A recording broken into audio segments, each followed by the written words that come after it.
Hey everybody, Rory from ANSgear. We're upstairs with the brand new JT Triad Loader. I don't know if they're calling this version 2 or whatever they're calling it, but we're upstairs with the latest version of the Triad. We had this one come in a while back. This is one of the first production runs right there. It was released and then they pulled it and they were having issues with the boards or whatever they were having issues with. And so now they finally re-released it with all the kinks figured out in the Triad. So I've got both of them up here so that we can kind of compare what's different between the two on the inside. I know there's a board stuff that's different as far as programming and how it runs. So there's nothing I can show you for that, but we'll run paint through it. We'll show you the differences in the drive cones and the drive assembly inside there. And then just kind of go over the loader again, because I know we went over it with the original one the first time we had it. So we'll do that. We got a box. Let me get the box out of the way. This one right here is the newest version. So we're going to pop this one off of here. Let's weigh it up real quick. This does have batteries in it. So with batteries, no paintballs. It is empty right now, just so you can see. If I can pop the lid open on this bad boy. There we go. So this is 1 pound, 4.5 ounces right there with batteries in it. All right, so we got that right there. Let's go ahead and talk about the top. The top's the same. They both have the rain lid that comes with it. I don't have the rain lid for this one here. I don't know what happened to it. It's been missing, but it does come with it right there. If you want to take the rain lid off, inside here, there's two little feet right there. You just squeeze those together and the rain lid will pop off. Now you do have a new color for the speed feed right there. These are gray. The original ones were black. I don't know if they're going to be different color options for you to change them out in the future if you want to get different colorways. I don't know. But for right now, this one that they sent us does come with a gray speed feed inside of there. So you can do what you want. The hinge is on there. The hinge part right here doesn't have a quick release to it. It has a post that runs through. So if you wanted to take this off, you would need to pop this whole mechanism off and then push the pin out to get it out. But you really don't need to. If you've got the lid like this and you got your speed feed already built in, well, I don't know why you would need to be taking that off. So that doesn't really matter. I guess it really comes down to if you were going to replace it or change colors on it, then you would need to get that piece off of there. So, I mean, it's easy to do. If you need to take it off there, take it off. No big deal. All right, so let's just kind of look at it from the side here. Hasn't changed in size or anything like that. Remember, this is original. This is the new one right here. Bottom's still looking the same. On the back, still has the same button setup. On the back, still says Triad on there. Same nose cone shape, design at the front right there. So they didn't change the appearance of the loader in any way, just a new color on the speed feed. So let's open it up. On the way you open these up, so inside here, if you look down in there, you see that little yellow button or little yellow tab. You're going to push that down and it will snap down. And then on the inside right here, it's hard to see, maybe you can see it, there's a little button that you push, a little pad. You push that down and that allows you to separate the top and the bottom. Now, here's the thing. Let me show you. This is the original one. Remember, we had this one before. And I got this one in, and immediately I went to open it. Push that thing down, push the button, lift it up, and like every other loader that I've ever dealt with, when you're taking a nose off like that, typically this thing hinges, and you can just lift it right up like that. You cannot do that with the Triad. If you lift it up like this and try to separate it like this, you will break it. And that's exactly what I did. I broke it almost immediately from having it the first time. So right up here is a hook that hooks in here. So after you separate this and you have the two pieces come apart, you're going to slide it forward and slide it off. So you separate and you slide forward. And you can see this little hook that's up here at the front. This is here to catch on the front nose. If you bend this up, you will snap this hook off of there. So just a word of warning to you guys. Once that's on there, and you lift that piece up, you just need to separate it like that. If you go any further, you can feel the resistance right there, and it will break off there. So you just separate it, push forward, and it slides right off. It's very simple to take it off. You don't need a lot of force or anything. You just can't hinge it like you would expect to right there. All right, so looking down in here, we still have our spring ramp right there. You can see they've changed the length of the spring ramp. The spring ramp is now longer than it was before. So you're getting more overall lift on that, pushing the paint further back down. So you're not going to get balls that are stuck right in this area that weren't affected by the ramp. You're going to get them being forced all the way off down in there. So larger spring ramp. Now you can see that comes all the way down to the catch cup, and it's down here. They've added a spring setup on there. This will help clear any balls that are sticking right on the top right here. We don't see that on this one. So it's just a piece they've implemented like you saw in the Halos back in the day. They had that bead set that was on there, and then they switched over to the spring set on the Halo Bees. That's up there just to help clear the ball path so you don't get two balls stacked on top of each other and potentially jamming or wedging inside of there. So it's just a way to keep the cup clean right there. And then also they've redesigned the cone. So now you no longer have this top piece sticking up off the top of the drive cone.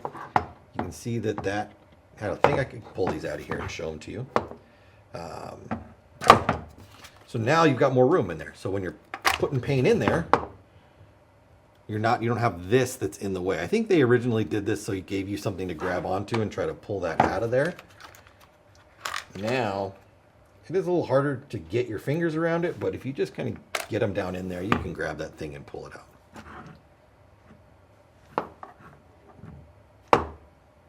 That one will rest on there. I wonder if they didn't change that, did they? No, the position seems the same, but maybe there's a little bit more. Oh, because the batteries are in there, so it's weighing the front of it down. Why won't that one stand up like this one does? Anyway. All right. So you can see that they've changed the top profile of the drive cone right there. And then they've also made it easier to index this onto this piece. So before, when you put this in there, there was like some, you had to like really kind of line it up to get it in there. The way they've got the new one is it slots right back down in there, and there's only really one spot to get it to go in there. So putting it back in is easier than it was putting this one in there. If I get my finger in the front, lift up right there, I can pull the whole drive assembly out, and it is held in with a magnet right there. So if I set that back down in there,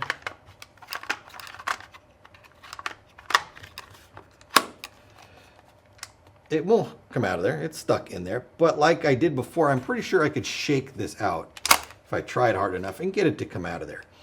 But that, you might think of like, well, that's a problem. But it's not, because there is never a time you'd be running the loader without the top on it. So having to deal with this potentially falling out is a non-issue. It's only going to possibly do that when you don't have the top on it. So it's not something I would really worry about right there. Flip it over. Oh, let me take the other one.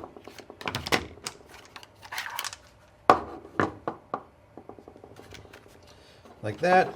We've got 3 AA batteries going inside there. You can see I've already put 3 in this one, so we can run some paint through it, watch it feed. But that's just where they go, right in there. And then the assemblies look the same pretty much from there on out.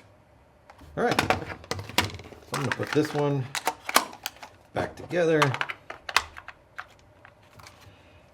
And then just push this off to the side. Lock it down, because we want to just get that out of the way there. This one back in there.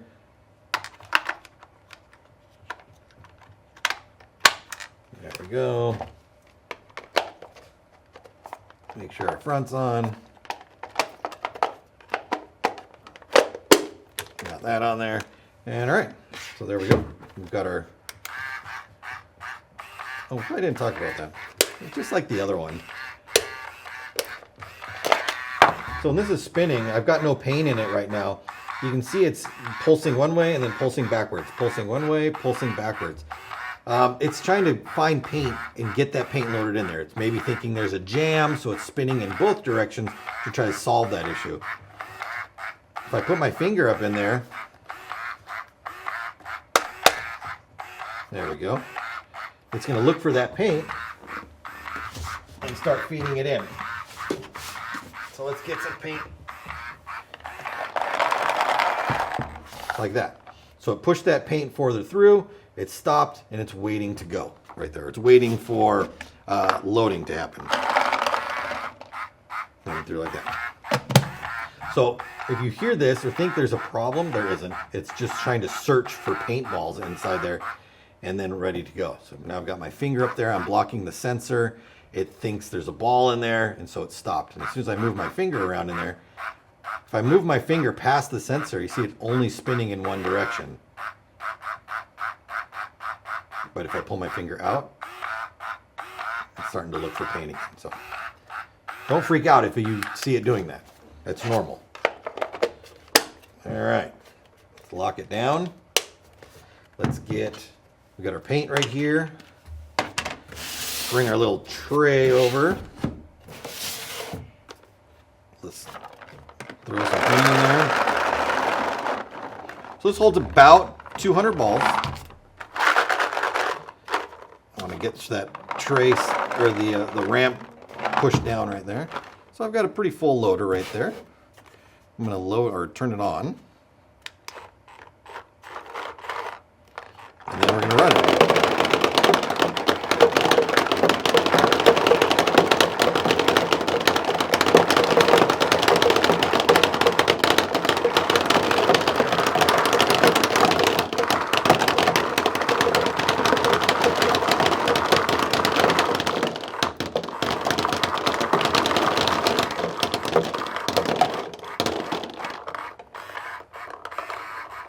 There it goes, right there. Now it's definitely not the fastest loader we've ever seen, but when you're shooting 10.2 balls per second, I mean, you really don't need to be ripping paint through your loader. That one's falling on the floor.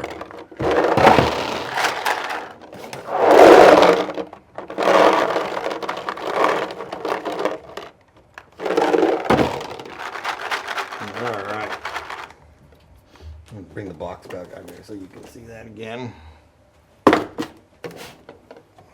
a couple there.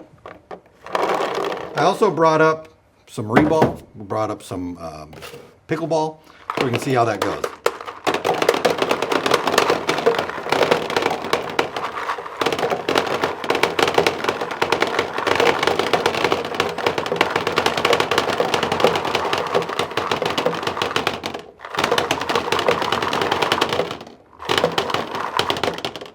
I'm blocking the flow with my finger.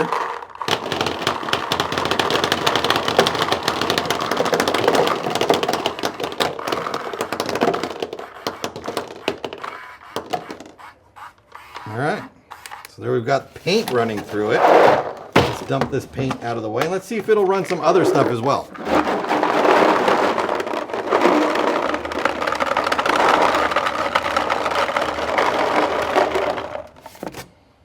Let's try pickleball. Let's see what it does with that. Now, because, whoo, I got them rolling out the top. Because they are see-through, and we're using like an eye activation on here, it is possible that it will see right through them and it won't feed them very well. So let's just see what happens.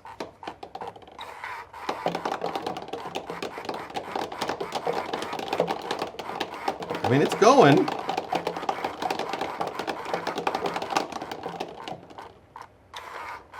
There it goes. I can actually hear it like catching or jamming right there and then feeling it back up and then start turning the other way again. Yeah.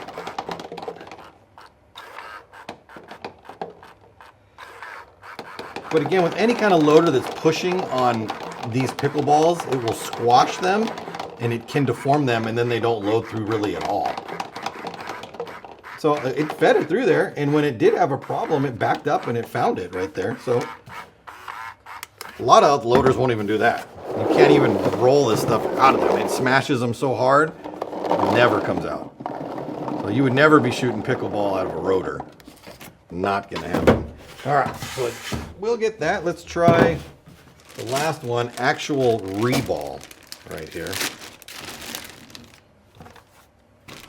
Now, I don't usually have very high hopes for reball in a lot of loaders. It really takes a special loader for reball. All right, let's turn it on.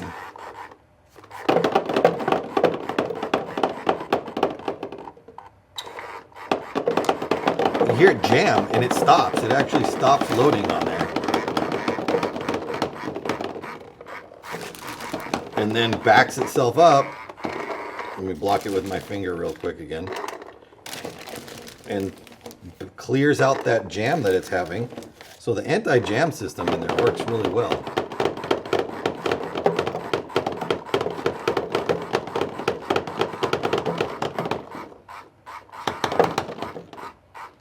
Still likes to have that one ball catch right up on top right there. You see it? There's one that just rides right on top there. But it will work. Pickleball, reball, paintball. It's going to load all of those things right there. So if you're in the market for a new loader, check out the brand new release on the newest version of the Triad from JT in stock right now at ANSgear.com.